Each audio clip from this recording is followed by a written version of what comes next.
Hey, what's going on? You know who it is. You know what it is. All right, you guys, peep game. I wanted to give a review on a movie that just came out on Netflix starring Issa Rae and Kumar Najani. It might be Kumail Najani, but nevertheless, it was a movie that came out a couple of days ago on Netflix, and I watched the movie, and I'm just gonna give my honest opinion of it. You know what? If I was a writer, which I'm considering, writing some screenplays, I have some ideas that you know, want to write for possible a feature film. I have some new ideas and I'm trying to bring something fresh to the table as far as black storytelling go. I don't want every movie to be about a struggling black couple from the ghetto, you know, who came from one parent homes and all that type of shit, because it's time to move beyond that. But let me talk about the actual movie itself.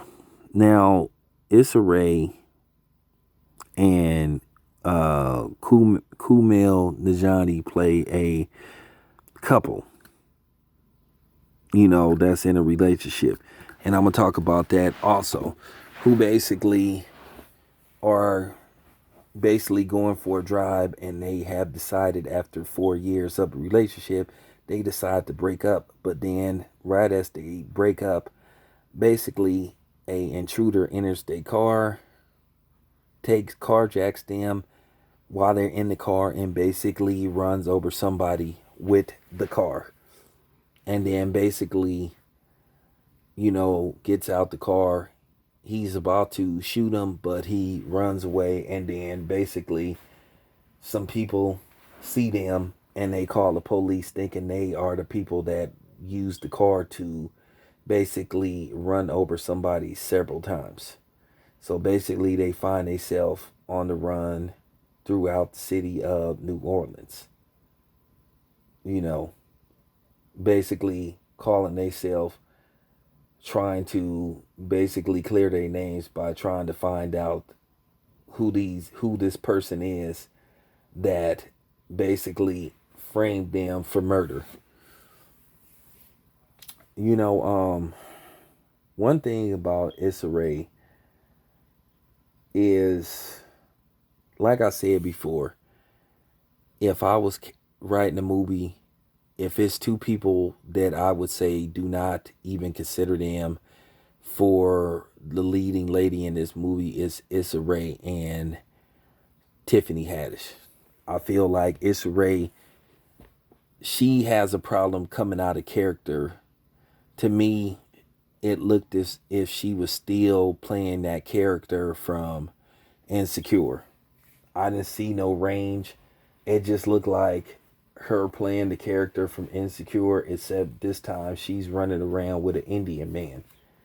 And then, as far as her and the chemistry that her and the Indian fella share on the screen, is no chemistry.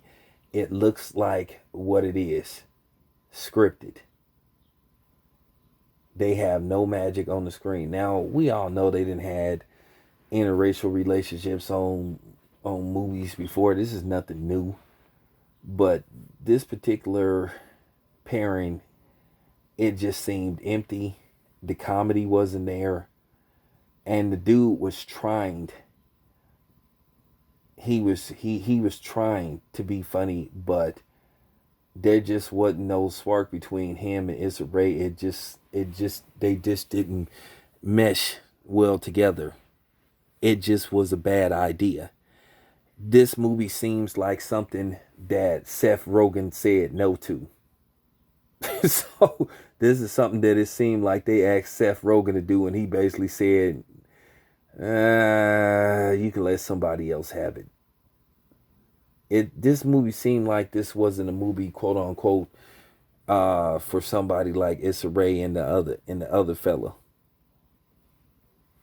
Like I said, he tried to have moments where he tried to bring some chemistry in his scenes with Issa Rae, but Issa Rae, it was just nothing there. And like I said before, it just seemed like I'm watching the character from Insecure.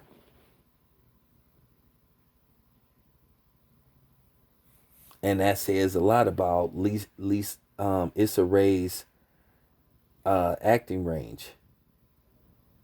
You just don't buy her in certain roles, and this is why I know if she tried to remake Set It Off, that movie would be a disaster.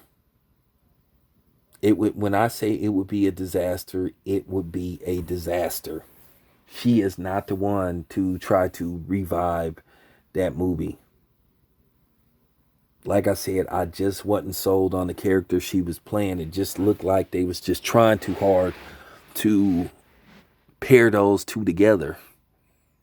A black woman and an Indian man from India. So it just didn't work. It just didn't work. It just was nothing there. Like I said, Issa Rae has limited range. Now she did a good job in the other movie she played in, The Photograph. But watching her on screen, once again, she just not right now at this point. She's not a headliner. She's more of a supporting role. She's what you call a person that could be like, she's not a lead, a good lead. She can't carry a movie, because of her limited acting range. She just somebody you don't buy as certain characters. But yeah, I highly recommend that you skip this movie. This movie, you're not missing out. This movie was supposed to come out in April, but due to what they basically Paramount sold this to or leased it whatever to Netflix, and Netflix has some kind of deal with Paramount to where they're going to exclusively show Paramount movies on the network, because if I'm not mistaken, they bought the rights to show Beverly Hills Cops 4 instead of letting it go to the theater. But what I heard is Beverly Hills Cops 4 will have like a 2-week theater run like Dolomite did. So yeah, that's just the bottom line. But anyway, this your boy Town Biz. I'm out.